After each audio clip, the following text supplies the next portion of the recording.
Please like and subscribe to help the channel. He cheated on me while I was pregnant with his son. So my ex-fiancé, a 26-year-old man, cheated on me while I was 6 months pregnant. I worked as a restaurant manager and took a week off to travel to Europe, where I grew up, to meet my family for the first time since the pregnancy before it was too late to fly. When I went home, there was an unidentified facial scrub in my shower. I was terrified. I demanded answers, and he lied. Complete denial, believes I'm a moron. I'm not sure how that got here, maybe it's yours, he says. I was furious. That day, I cried all day at work. When I asked him again at night, he started ranting at me about how I don't trust him. Don't forget, I'm pregnant as fuck here and he's putting this on me. Baffling? I then attempt to let it go. I chose to put it aside and concentrate on my pregnancy. I know he cheated, but he won't accept it, so I'm wasting my time arguing. Let's fast forward to 1 month after giving birth. I was in an automobile accident, was not at fault, and suffered no injuries. However, my car is totaled. Great. So now I have to choose between spending thousands of dollars on a new automobile and leaving him and returning to Europe with our son. Having an automobile made me feel connected to the United States. I'm not sure why, but it felt like a significant commitment. If I buy a new car, it means I'm remaining here and moving forward. He returns home from work a week later. I'm not going to spend thousands of dollars on a vehicle if you can't admit to having unprotected sex with some female in our home, I told him. I'd rather sell everything and leave. His jaw fell, thinking I'd let it go and let him off the hook. He did, however, admit to cheating. I had a weak cervix during pregnancy, which resulted in significant bleeding during intercourse, 2 trips to the ER, and horrible sickness the entire time. So, sex drive wasn't the best, but I tried. I wasn't going to risk an early labor for some dick because he was my first child.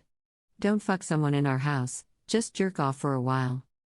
3 months later, I return home, and I've been a content single mother ever since. The best decision I've ever made. I'm very pleased with myself for leaving. I don't think I deserve to be with someone who would betray me in such a horrendous way when I needed them the most. I think cheating in your home is 10 times worse. Yes, he is the father of my child, and I will not stand in their way, yet I'm glad I left him. He gave me the most beautiful gift anyone has ever given me, yet he quickly lost my respect. Top remarks. Comment 1. I'm sorry to see your family split up, but your ex is a jerk. A man who can cheat on his pregnant wife while still married is a true degenerate. You made the correct decision. If you stayed, you'd be stuck with this guy for the rest of your life. I wish you the best.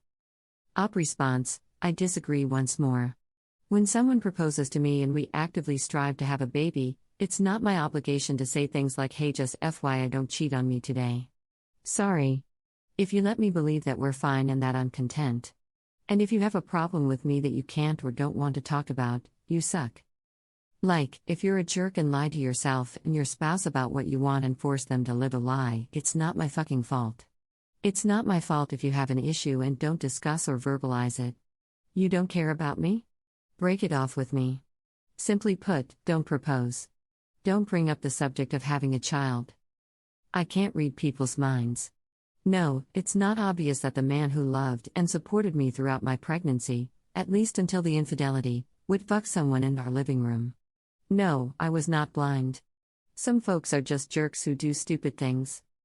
No one is immune to being dumped. Nobody. However, not everyone cheats. And if you honestly believe that because you've been married for years, you're immune to cheating/lying, that's fantastic. I'm hoping it works out. But let's put an end to the you knew what you were getting yourself into nonsense, because no. I had no idea. I was overjoyed. He persuaded me that we were content. I had no idea he had a problem. Until my pregnancy, sex was never an issue. Nobody suggests fucking someone else while you're carrying their baby.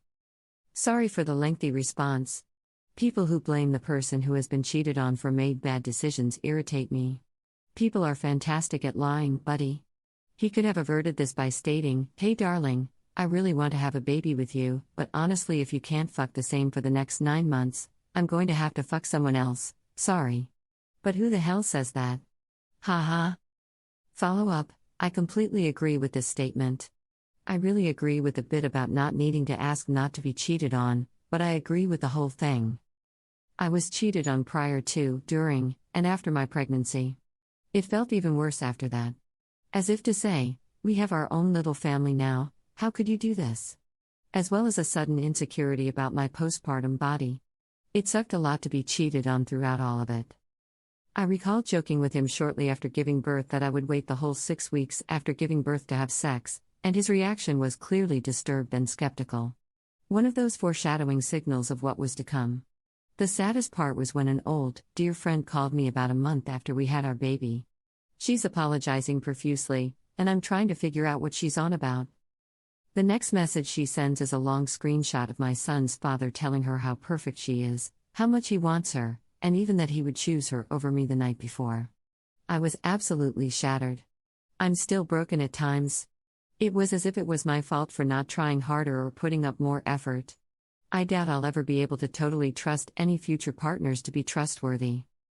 Anyway, I'm sorry you had to go through it as well, and I'm pleased you got away when you did.